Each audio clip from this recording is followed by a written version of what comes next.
ओम गुरुर्ब्रह्मा गुरुर्विष्णु गुरुर्देव महेश्वरा गुरुर्साक्षात् परब्रह्म तस्मै श्री गुरुवे नमः। मूकं करोति वाचालं पंगतु लंघते गिरिं यत्कृपातं वन्दे परमानंदमाधवम्। सभी आत्मीय गुरु भाई बहनों एवं शिष्यों को यथा उचित प्रणाम, आशीर्वाद, शुभाशीष। आज मैं अतीत की कल्पनाओं, अतीत की स्थितियों को व्यक्त करने के लिए प्रबद्ध हुआ हूँ। यह परम पूज्य गुरुदेव डॉक्टर नारायण श्री माली के सानिध्य में जो शिविर श्रृंखलाएँ जोधपुर धाम में सन 1981 से चालू हुई और वह लघु रूप में थी और 84 के बाद में लगातार शिविरों की श्रृंखला क्रम से चलने लगी थी, क्योंकि शिष्य की बढ़ोतरी हो गई थी। इस वजह से शिविर की श्रृंखलाएँ लगातार चलना चालू हो गई थी। मैं आज उसी श्रृंखला में बगलामुखी साधना शिविर जो गुप्त नवरात्रि 29/5/1987 से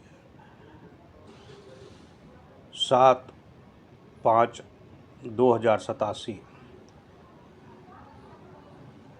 यानी 29 मई से 7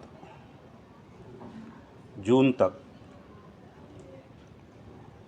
यह शिविर श्रृंखला बगलामुखी की चली थी।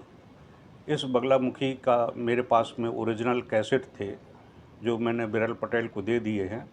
उन्होंने उसको सब विध्वंसक रूप में, छोटे छोटे रूप में काट पीट के सब बराबर करके और अधूरी जानकारी पेश करने की व्यवस्था की है। यह एक दुखद विषय है, क्योंकि जिस क्रम से मैंने करीब 200 के आसपास में साधना शिविरों की कैसेटें प्रदान की हैं, उस क्रम से उन्होंने ना लगाकर, मेरे सारे क्रम से लगी थी, क्रम से ना लगाकर छोटे छोटे रूप में, अब उनकी क्या मर्जी है, क्या स्थिति है, छोटे छोटे रूप में दिया है। तो वो कुछ समझ में नहीं आता है कि कौन से शिविर का कितना क्या है और उसके परिणाम क्या है, मंत्र क्या है, मंत्र की विधि क्या है, मंत्र को कैसे सिद्ध किया जाएगा, मंत्र की क्या व्यवस्थाएं हैं, वह सब अधूरापन हो गया है। इसलिए आज मेरा मन किया था, मैंने बगलामुखी पर 3 में वीडियो बना चुका हूँ। आज मैं प्रारंभ अवस्था का यानी कि 29 मई का गुरुदेव का 11:30 बजे के प्रवचन का मैं यथासंभव, डायरी मेरे सामने है, उससे उद्धृत कर रहा हूँ। तो गुरुदेव ने सर्वप्रथम जो प्रारंभ किया था वो शंकराचार्य और मंडल मिश्र के संवाद की एक श्लोक से उन्होंने प्रारंभ किया था। और उस प्रारंभ की स्थिति में उन्होंने सबसे पहले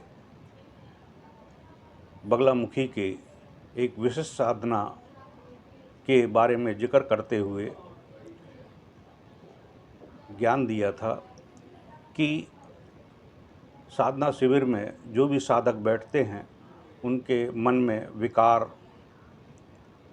अचेतना और तमाम प्रकार की विकृतियां शरीर में समाहित होती हैं, जिसके कारण से उनको साधना में सिद्धि नहीं मिल पाती है।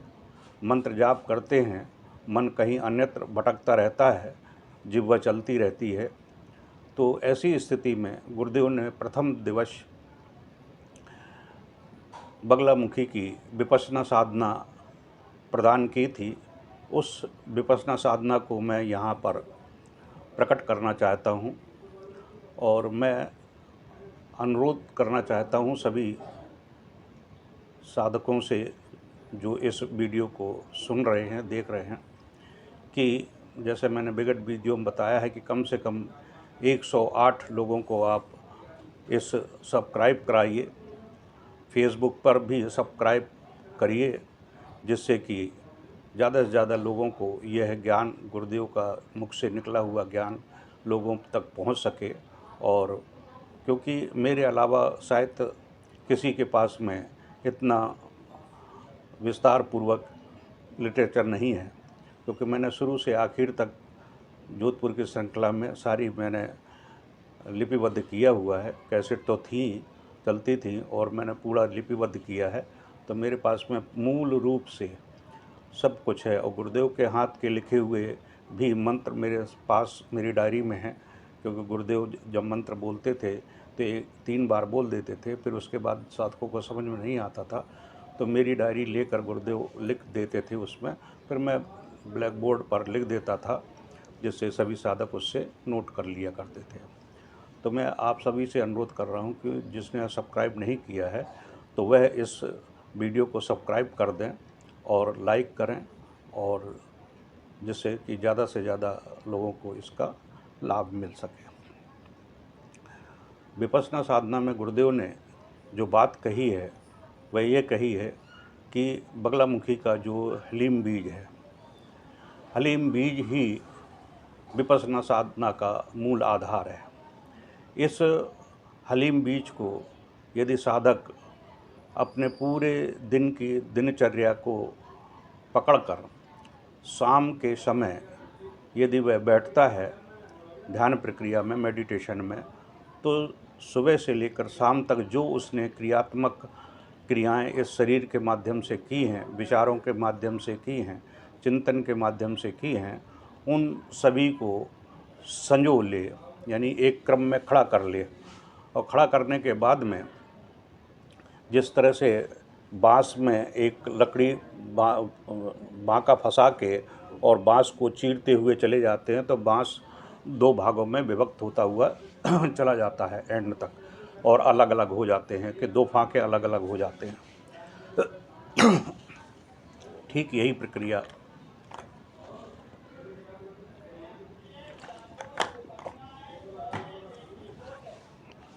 गुरुदेव ने विपश्यना साधना में बताई है कि आप अपने सारे क्रियात्मक पक्ष को एक लाइन में खड़ा कर दीजिए, फिर उसको विभाजित करते जाइए।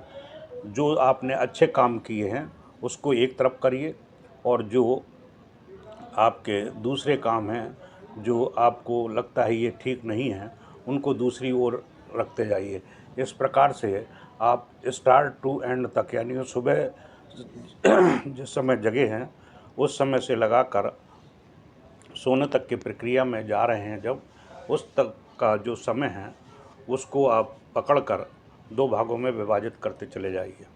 और जब विभाजित करते हैं तो आपको ये ध्यान रखना चाहिए, चिंतन रखना चाहिए कि मैं जो विभाजित कर रहा हूँ ये मेरे चरित्र, व्यवहार, मेरे कथन को प्रभावित करने वाले हैं, ये मेरी दृष्टि में अनुकूल नहीं है, फिर भी मैंने विवशतावश ऐसे कार्य किए हैं, ये मेरे लिए नुकसानदायी हैं और साधक की जो मर्यादा के विपरीत हैं। तो आप जो साधक की मर्यादा के विपरीत हैं उनको आप अलग रखते जाइए।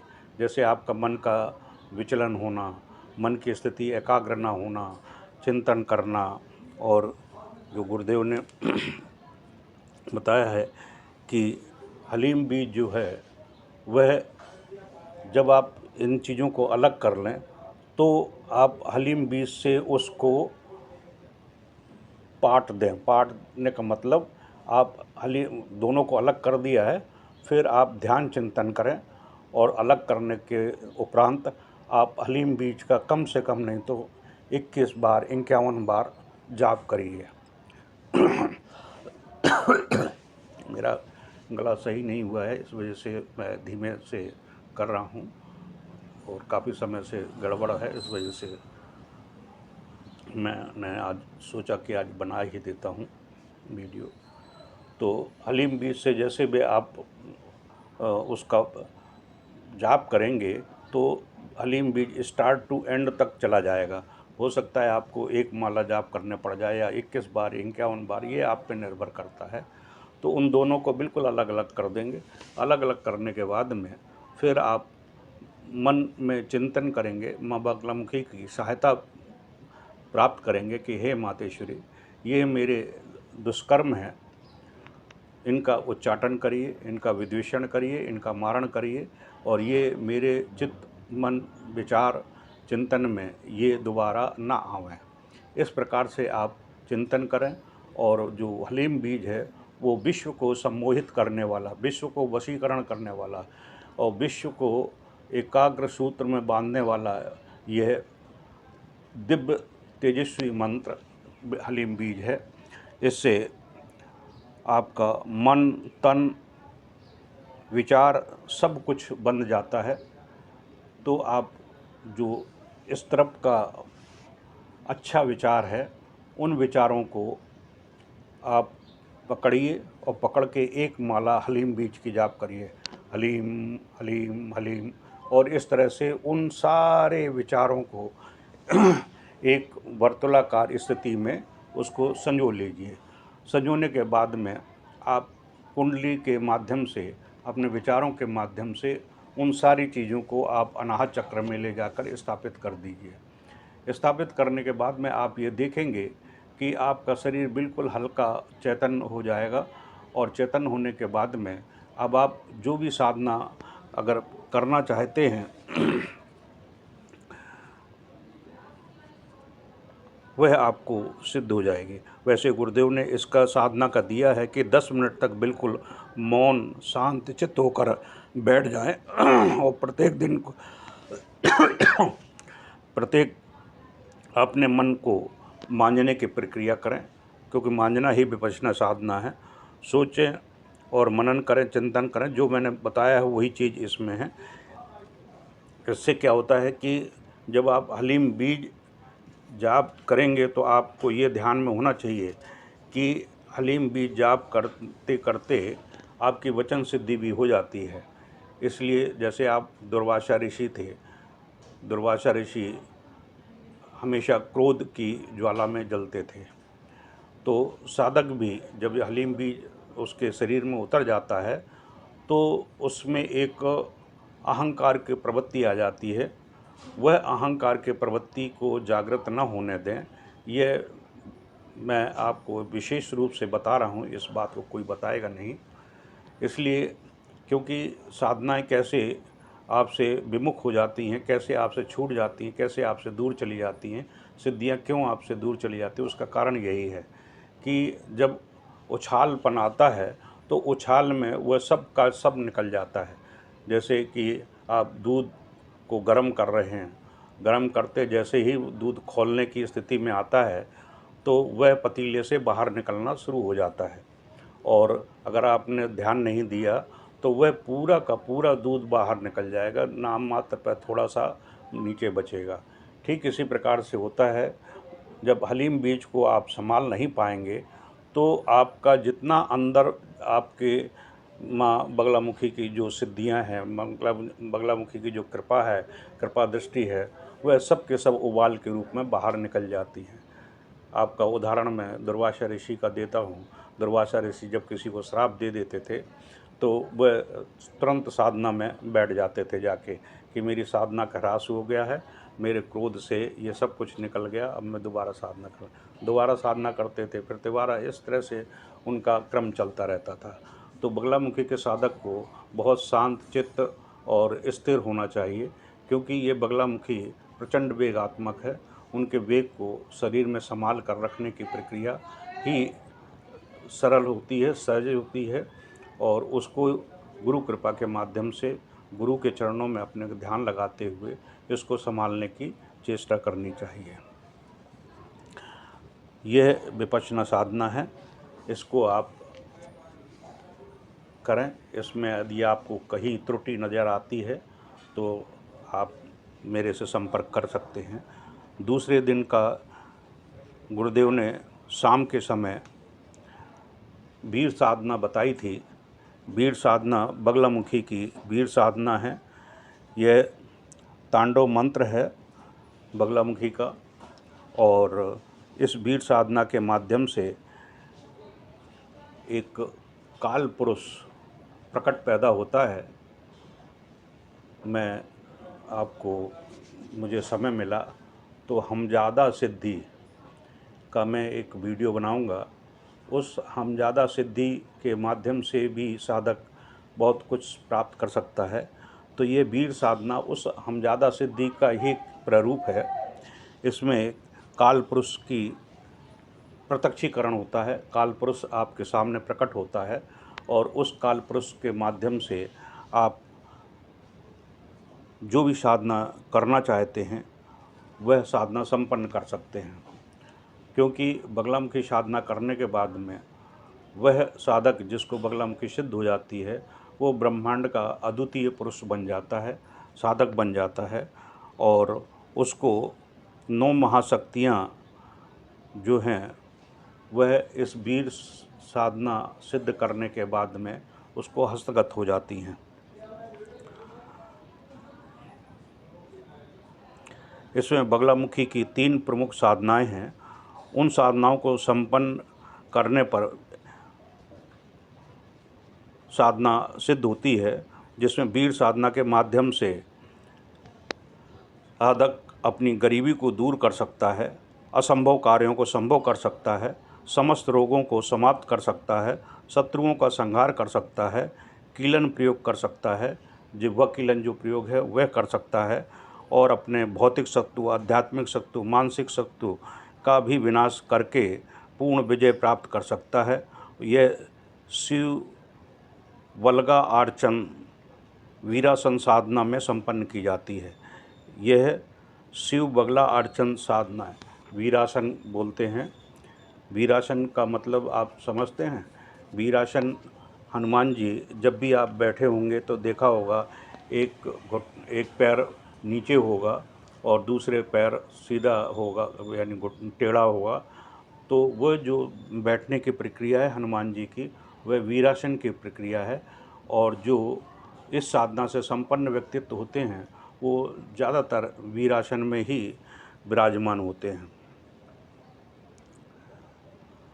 यह संसार की सर्वश्रेष्ठ साधनाओं में इसको स्थान दिया गया है।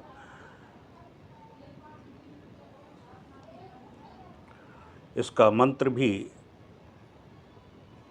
जो शिव बलगा का मंत्र है, ये बलगामुखी का जो वीर साधना है, वीर साधना का जो मंत्र है वह मैं दूसरे वीडियो में प्रकट करूँगा।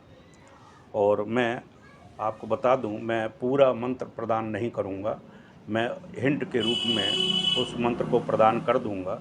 जो साधक मेरे से व्यक्तिगत रूप से मेरी दृष्टि में आकर अपने आप को साधक चयन क्रिया को प्राप्त कर लेंगे, उनको यह दिव्य मंत्र जो है वीर साधना का उनको प्रदान किया जा सकता है।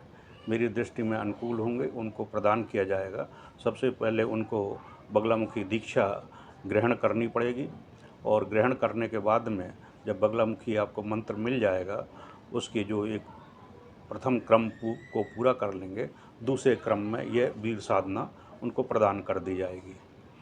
तो अगला मैं वीडियो जो बना रहूँगा वह वीर साधना के लिए बनाऊँगा, बगलामुखी की वीर साधना। ये चौथा वीडियो होगा बगलामुखी का। तो यहाँ पर मैं विराम देता हूँ। सभी को मैं आगाह कराता हूँ और चिंतन भी देता हूँ कि इस विपश्यना साधना को करिए, जिससे आपका मन, चित्त, विचार, सोच, दृष्टि सब अनुकूल हो, प्रतिकूलता सब दूर हो जाएं, अनुकूलता आपके पास में रहें, जिससे आपको साधनाओं में सिद्धियां मिलें। आप इसको ज़्यादा से ज़्यादा सब्सक्राइब करें, लाइक करें और अपने कमेंट्स अवश्य लिखें। चाहे एक शब्द जय गुरुदेव लिखें, लेकिन जो भी इस वीडियो को देखे वह जय गुरुदेव अवश्य लिखें। यदि आपके मन में कोई प्रश्न है तो आप प्रश्न रखिए, आपके प्रश्नों का उत्तर मैं आपको अवश्य देने का प्रयास करूंगा। इसलिए आप, मुझे ये लगता है कि मैंने वीडियो बनाया है तो आप लोगों ने देखा है, समझने की कोशिश की है और आपके मन में जो विचार चिंतन आए हैं आप उनको रखिए, मैं उन चीज़ों का समाधान करूँगा। इतिश्री जय गुरुदेव।